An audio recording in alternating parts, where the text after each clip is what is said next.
تفکرشون.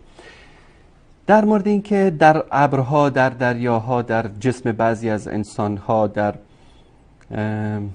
مرغی داره دانه میچینه، اینا اکثر این چیزایی که پخش میشه اینها فتوشاپ هست.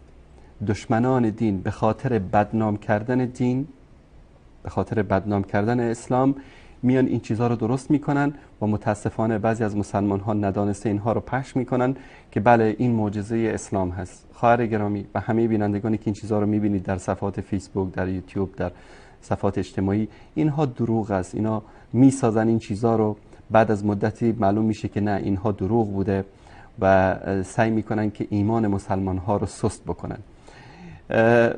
کسی نمیدونم زنی به قرآن توهین کرده، رفته مثلا تبدیل به یک حیوانی شده، یک عکسی رو فتوشاپ درست کردن گذاشتن، یا عکسی که از یکی از فیلم های هالیوود بوده گذاشتن بله این تصویر انسانی است که بعد از توهین به اسلام تبدیل به این جانور شده. اینها دروغایی است که خود دشمنان اسلام درست میکنن و بعد از اون اینها رو پخش میکنن، مسلمان ها هم دست به دست میکنن. بعد از مدتی ثابت میشه که این تصاویر دروغ است، ساختگی است. مثلا همین قضیه مرغی که با دانه مینویسه الله، اینو چیکار کردن؟ اول خودشون دانه رو چیندن به اسم الله، بعد یک مرغی میره اینا رو میخوره، بعد اینو چیکار کردن؟ فیلم رو برعکس ادیت کردن، طوری وانمود میشه که انگار این مرغ داره دانه ها رو میچینه، نوشته میشه الله.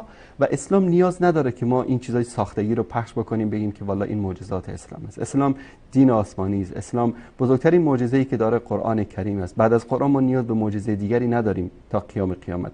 این معجزه جاویدان الهی است و سعی کنید در پخش این گونه موارد خیلی دقت بکنید. یا بعضی جا ببینید نمیدونم 1000 مرتبه این پیام رو بفرست برای مردم فلان مشکل تو حل میشه، یا این دعا رو به همه کسانی که به 100 نفر بفرست بعد از یک هفته مشکلات تو حل میشه.